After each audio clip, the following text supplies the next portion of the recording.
Salut à tous, c'est Inspecteur Crypto, bienvenue dans le JT du vendredi. Pour les nouveaux, le JT du vendredi c'est quoi? C'est tout simplement un récapitulatif de la semaine avec une petite analyse du Bitcoin et de temps en temps je vous donne aussi un ou deux bons plans en fonction de la situation du marché.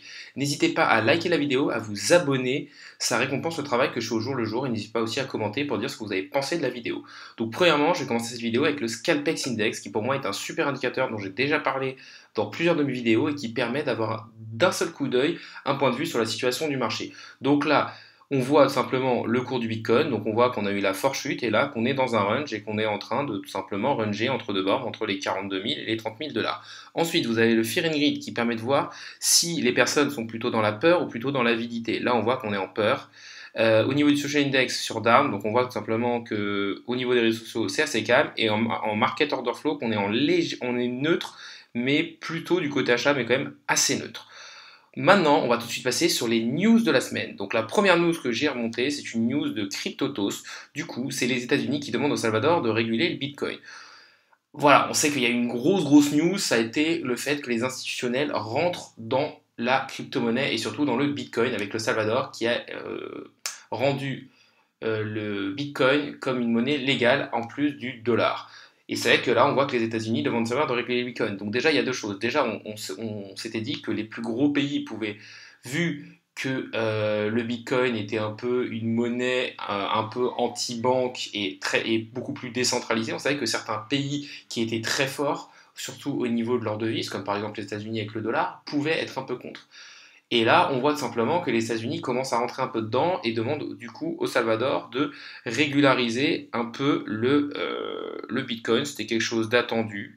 Ensuite, deuxième news, c'est l'achat du Bitcoin bien disponible auprès de 650 banques aux États-Unis. Donc on voit quand même que les États-Unis, c'est un des pays les plus ouverts sur les crypto-monnaies. Après, on va dire que ça va un peu en contradiction avec ce qu'ils font dans l'autre news où ils demandent au Salvador tout simplement où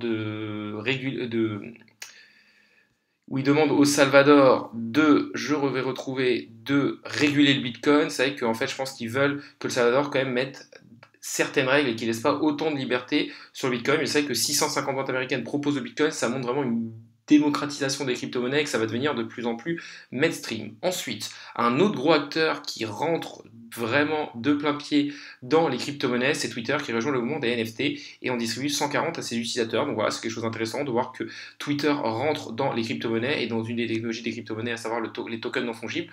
On sait que le créateur de Twitter était très axé sur la crypto-monnaie. Il avait même déclaré que s'il n'avait pas créé Twitter, il aurait sûrement consacré énormément de son temps aux crypto-monnaies. Une autre chose, toujours au niveau du virtuel, c'est un terrain vendu 913 000 $ sur Decentraland qui devient un quartier commercial virtuel. Donc voilà, on voit que vraiment les crypto-monnaies et surtout le côté virtuel avec vraiment les NFT, les mondes virtuels, les collections aussi par exemple avec NBA Top Shot, etc., etc. Ça devient de plus en plus mainstream, on voit de plus en plus de personnes qui s'y intéressent et là même dans un cadre où on voit que le Bitcoin ne bouge pas trop et dans un range, on voit qu'il y a encore des terrains virtuels qui se vendent à des sommes folles. On va maintenant passer sur une analyse du Bitcoin en daily. Donc qu'est-ce qu'on peut dire? Tout simplement, le Bitcoin est toujours dans son range. Là, on est d'un point de vue weekly. Voilà, les deux bornes, je ne les ai pas touchées. Donc on est toujours dans le range entre les 42 000. Le gros range entre les 42 000 et les 30 000 $ et un plus petit range entre les 32 000 et 40 000 $. Au niveau du RSI, on est un peu au milieu de nulle part, mais on voit que le RSI est clairement, en tout cas en weekly, baissier. Et au niveau du MACD, on voit quand même que le MACD n'est pas prêt de croiser bullish. On va maintenant passer en daily pour un peu plus zoomer. En daily, que dire?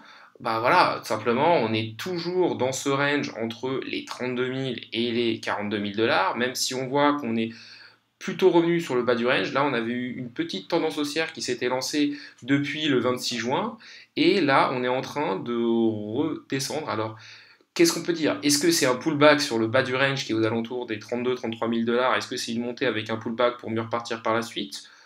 Compliqué de dire. Là, on voit qu'on a croisé boule en DI, mais c'est vraiment pas quelque chose de fou. On voit que les deux lignes sont très très serrées. Pour l'instant, pas grand chose à dire. On est toujours dans un range. Bon, il faut attendre ce qui se passe entre les deux bornes. Ça reste du vent. Après, oui, quand on va aller chercher le haut Si on va chercher l'eau du range aux alentours des 42 000 dollars, forcément le Bitcoin montant, ça peut aussi redonner un peu de baume au cœur avec tous les altcoins qui vont suivre, mais pour l'instant ce n'est que du vent. Tant qu'on ne casse pas vraiment avec une ou deux clôtures consécutives les 30 000 dollars ou les 42 000 dollars, on reste dans un range. Au niveau de la Bitcoin dominance, que dire? Ben voilà, tout simplement, alors je vais enlever tout ça pour que ce soit un peu plus visible. Au niveau de la Bitcoin, et aussi enlever les volumes, là ça n'a pas trop d'intérêt. Au niveau de la Bitcoin dominance, on voit tout simplement qu'on a un regain de la Bitcoin dominance, c'est un peu pareil. Ça faisait 2 3 jours qu'on était en train de retrouver un peu de vivacité sur le Bitcoin, simplement sans entraîner les altcoins avec lui. Et là, on voit que la Bitcoin dominance est en train de remonter parce que quand le Bitcoin corrige, il corrige souvent plus fort que les autres. Voilà à peu près tout ce que j'avais à vous dire pour aujourd'hui. Donc la vidéo du jour est maintenant terminée. Ça a été un JT du vendredi fait de manière assez rapide, mais pour moi il n'y a pas d'énormes news à dire non plus. Et l'analyse sur le cours du Bitcoin reste un peu la même que sur les dernières journées. Et ça pourrait durer pendant des semaines et peut-être même jusqu'à la fin de l'été, ce range pour peut-être une sortie haussière ou baissière à la suite. Donc moi, ce que je vous conseille, même si je ne suis pas conseiller en investissement financier, mais en tout cas, ce que je fais, c'est soit vous avez réussi à sortir des crypto-monnaies, vous avez des stablecoins, et dans ce cas-là, allez peut-être sur la finance décentralisée et essayez peut-être de les stacker, enfin de les placer pour avoir des rendements passifs dessus.